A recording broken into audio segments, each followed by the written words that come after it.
कार्यक्रम वेद पाठशाला में मैं आपका हार्दिक स्वागत करती हूँ।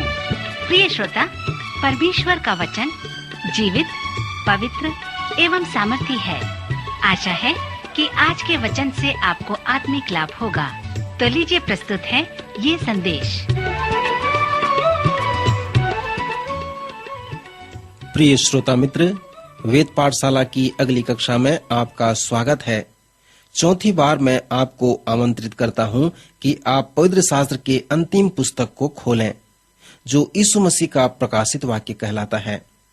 इस पुस्तक में हमारी पहुंच इस प्रकार है कि हम विश्वास करते हैं कि पवित्र शास्त्र के अंतिम पुस्तक का संदेश परमेश्वर के लोगों के लिए परमेश्वर का संदेश है, जो संकेत या संहिता में है। सो उस संदेश को समझने के लिए आपको उस कुंजी की आवश्यकता है जो उस संहिता को तोड़ दे। प्रथम कुंजी, जो मूल कुंजी है, वह पवित्र आत्मा है। दूसरी कुंजी वो चिन्ह या संकेत है। जब आप उन्हें प्राप्त करते हैं कि वे पवित्र शास्त्र में कहाँ पाए जाते हैं और उनके अर्थ को समझते हैं, तो आप पवित्र आत्मा की सहायता से प्रकाशित वाक्य के उन चिन्हित विषयों को समझ सकते हैं। तीसरा कुंजी, जो हमें उस संहिता के संदेश को तोड़ने में सहायता करता है, वह प्रकाशित वाक्य की रूपरेखा है। इस पुस्तक में 22 अध्याय हैं और यह हमारे लिए बहुत महत्वपूर्ण है कि हम इसे समझें। कैसे ये अध्याय रखे गए हैं और कैसे इस पुस्तक की रूपरेखा दी गई है। पवित्र शास्त्र के सर्वेक्षण के प्रारंभ में मैंने आपसे कहा था कि इस अध्ययन को सिखाने में मेरा जो एक विषय है वह इस प्रकार है कि आपको यह बताऊं कि कैसे पवित्र शास्त्र के पुस्तक रखे गए हैं। और दूसरी बात यह है कि बाइबल के सभी पुस्तकों का रूपरेखा और मैं आपके सामने रखूं। फिर भी अगला विषय यह है कि पवित्र शास्त्र के सभी पुस्तकों की मूल सच्चाई को प्रस्तुत करूं। और अंत में इन सभी विषयों का जो उद्देश्य था कि आपको इसके व्यक्तिगत, आध्यात्मिक और व्यवहारिक प्रयोग के सच्चाई को बताऊं, जो संपूर्ण पवित्र शास्त्र के पुस्तकों में पाए जाते हैं। अब जैसे हम प्रकाशित वाक्य की पुस्तक का सर्वेक्षण एक साथ कर रहे हैं, तो मैं चाहता हूं कि उन सभी विषयों को पूरा करूं। अनेक लोग विद्वानों की भविष्यवाणी पर विश्वास करते हैं। मैं व्यक्तिगत रूप से प्रकाशित वाक्य की पुस्तक को नए नियम में भविष्यवाणी की पुस्तक मानता हूं। यदि आप विषय को बनाए नहीं रखते, तो आप अंधेरे में जीवन व्यतीत करते हैं, क्योंकि जिस विषय पर मैं बताने जा रहा हूं वह भविष्य सूचक विषय है, जो प्रकाशित वाक्य की पुस्तक है। पहला अध्याय 19 पद में जब प्रेरित यूहन्ना को पतमुस टापू में अनुभव हुआ, तो उसे आदेश मिला कि वह उन बातों को लिख ले। हम पढ़ते हैं, इसलिए जो बातें तूने देखी है और जो बातें हो रही है और जो इसके बाद होने वाली हैं, उन सब को लिख ले। यहाँ पहला अध्याय 19 पद में इस पुस्तक की रूपरेखा को हम देखते हैं। यूहन्ना को कहा गया कि वह 3 बातों को लिख ले और उसने ऐसा ही किया। उसे कहा गया कि जो बातें तूने देखी हैं उन्हें लिख ले। इससे पता चलता है कि यूहन्ना के पास अनुभव था, जो इस पुस्तक के प्रथम अध्याय लिखा गया है। पतमुस टापू में यूहन्ना के पास एक बड़ा अनुभव था। पवित्र शास्त्र में सभी पुस्तक के महान लोगों के पास उनका अनुभव था। उनके पास आत्मिक अनुभव था। याकूब स्वर्गदूत के साथ मलयुद्ध किया। यशाया मंदिर में आराधना कर रहा था और वहां पर भूइडोल सा हो गया। मंदिर की नींव डोल उठी। उसने कहा कि उसने महाराजाधिराज को वेदी पर देखा, उसने प्रभु को देखा। सो इन लोगों के पास उनका अपना अनुभव था। यहाँ पर हम यूहन्ना के अनुभव को देखते हैं, जो प्रकाशित वाक्य के प्रथम अध्याय में पाया जाता है।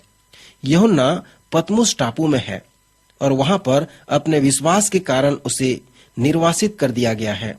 प्रभु के दिन अर्थात सप्ताह के पहले दिन वह आत्मा में आ जाता है। उसने यीशु मसीह के प्रकाशन को देखा। यूहन्ना का अनुभव प्रकाशित वाक्य पुस्तक का सार है। यह पुस्तक यीशु मसीह के प्रकाशन का एक लेख है, जिसे यूहन्ना ने पतमुस टापू में प्राप्त किया था। उसे कहा गया कि उस प्रकाशन को वह पुस्तक में लिख ले और 7 कलीसियाओं के पास भेज दे जो आसिया माइनर में हैं। प्रथम अध्याय में यूहन्ना ने जो कुछ देखा उसे लिखा और उसने अपना अनुभव हमें बताया है। उसने लिखा है, मैं यूहन्ना जो तुम्हारा भाई और यीशु की क्लेश और राज्य और धीरज में तुम्हारा सहभागी हूँ, परमेश्वर की वचन और यीशु मसीह की गवाही के कारण पतमुस नाम टापू में था कि मैं प्रभु के दिन आत्मा में आ गया और अपने पीछे तुरही का सा बड़ा शब्द यह कहते हुए सुना कि मैं अल्फा और ओमेगा हूँ, आदि और अंत हूँ। जो कुछ तू देखता है उसे पुस्तक में लिखकर 7 कलीसियाओं के पास भेज दे, अर्थात इफिसुस और स्मुरना और पिरगमुन और थुआतीरा और सरदीस और फिलाडेल्फिया और लौदीकिया में। और मैंने उसे जो मुझसे बोल रहा था देखने के लिए अपना मुंह फेरा और पीछे घूमकर मैंने सोने की 7 दीवटें देखी और उन दीवटों के बीच में मनुष्य के पुत्र सरीखा एक पुरुष को देखा जो पांव तक का वस्त्र पहने हुए था और छाती पर सुनहला पटुका बांधे हुए था। उसके सिर और बाल श्वेत वरन पाले के से उज्जवल थे और उसकी आंखें आग की ज्वाला की नाई थीं और उसके पांव उत्तम पीतल के समान थे जो मानो भट्टी में तपाए गए हों और उसका शब्द बहुत जल के शब्द की नाई था और वह अपने दाहिने हाथ में 7 तारे लिए हुए था और उसके मुख से चोखी 2धारी तलवार निकलती थी और उसका मुंह ऐसा प्रज्वलित था जैसे सूर्य की कड़ी धूप में चमकता है। सो जब मैंने उसे देखा तो उसके पैरों पर मुर्दा सा गिर पड़ा और उसने मुझ पर अपना दाहिना हाथ रखकर यह कहा कि मत डर, मैं प्रथम और अंतिम और जीवता हूँ। मैं मर गया था और अब देख मैं युगानुयुग जीवता हूँ और मृत्यु और अधलोक की कुंजियां मेरे ही पास हैं। इसलिए जो बातें तूने देखी हैं और जो बातें हो रही हैं और जो इसके बाद होने वाली हैं उन सब को लिख ले, अर्थात उन 7 तारों का भेद जिन्हें तूने मेरे दाहिने हाथ में देखा था और उन 7 सोने की दीवटों का भेद। वे 7 तारे 7 कलीसियाओं के दूत हैं और वे 7 दीवट 7 कलीसियाएं हैं। श्रोता मित्र, क्योंकि यह प्रकाशित वाक्य का सर्वेक्षण है सो हम यूहन्ना के प्रकाशन व अनुभव के संक्षेप में नहीं जाएंगे। जब पवित्र शास्त्र के इन लेखकों ने अपने आत्मिक अनुभव के विषय में लिखे हैं तो वे उसके विषय में विस्तृत रूप से नहीं लिखे हैं परंतु उस अनुभव के परिणाम के विषय में लिखे हैं। इसलिए इस पुस्तक के सर्वेक्षण के थोड़े समय में उनके अनुभव के विषय में विस्तृत बातें नहीं बताना चाहता परंतु उस अनुभव के परिणाम के विषय में कुछ बातें बताना चाहूंगा। यूहन्ना के अनुभव में उसकी क्रिया पर आप ध्यान करें। मैं पतमुस टापू में था, मैं आत्मा में आ गया, मैं तुरही का सा बड़ा शब्द सुना। मैं उस शब्द को देखने के लिए अपना मुंह फेरा। मित्र, क्या आप मूसा के अनुभव में इसके समानता को देखते हैं? मूसा ने जलती हुई झाड़ी को देखा जो भस्म नहीं हो रही थी, सो उसने कहा कि मैं उधर फिर के इस बड़े अचंभे को देखूंगा, फिर वह झाड़ी क्यों नहीं जल जाती। जब यहोवा ने देखा कि मूसा देखने को मुड़ा चला आता है, तब परमेश्वर ने झाड़ी के बीच से उसको पुकारा, उसके सामने प्रकट हुआ और आमने सामने बातें किया जैसे मित्र बातें करता है।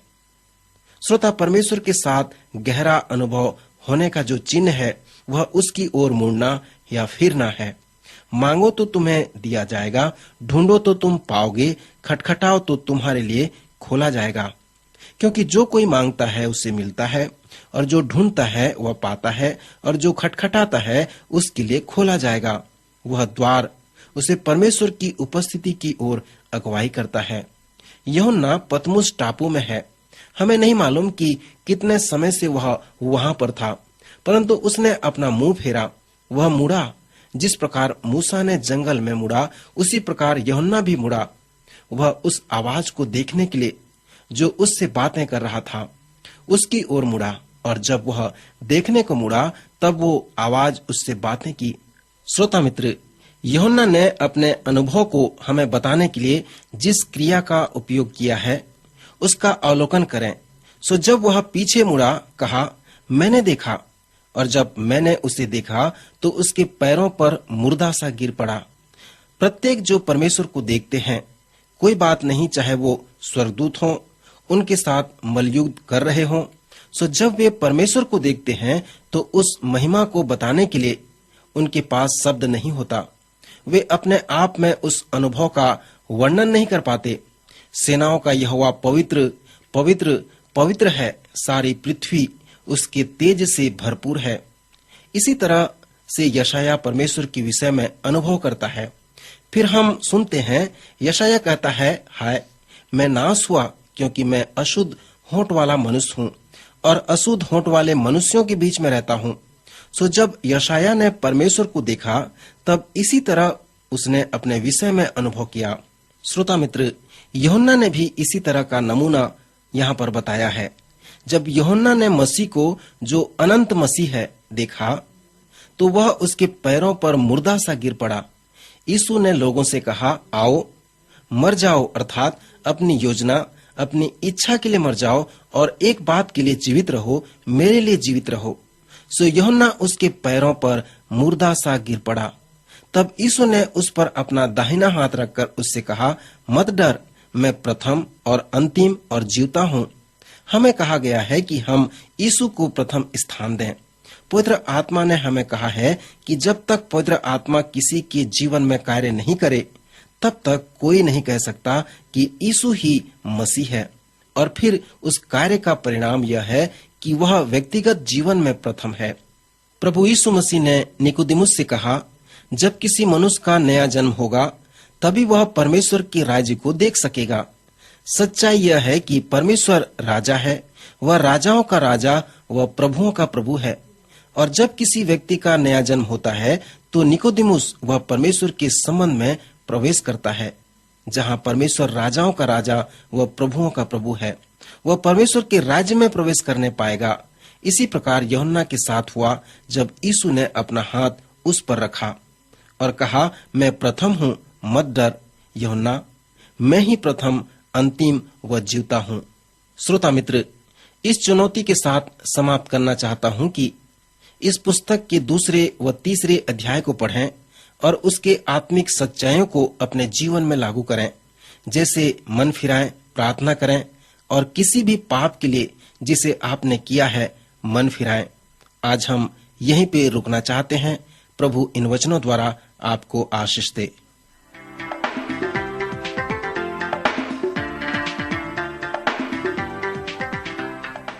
अभी आप सुन रहे थे कार्यक्रम वेद पाठशाला। श्रोता, हमें विश्वास है कि इस कार्यक्रम के द्वारा आपको आशीष मिली है। यदि इस कार्यक्रम के विषय में अधिक जानकारी प्राप्त करना चाहते हैं या बाइबल अध्ययन से संबंधित कोई प्रश्न हमसे पूछना चाहते हैं, तो आप हमें इस पते पर लिखें। हमारा पता है कार्यक्रम वेद पाठशाला, post box number 713, EN post, Faridabad 7। पता एक बार फिर सुन लीजिए। कार्यक्रम वेद पाठशाला, post box number 713, EN post, Faridabad 7। आज के कार्यक्रम का समय यहीं पर समाप्त होता है। अगले कार्यक्रम में आपसे फिर भेंट होगी। तब तक के लिए नमस्कार।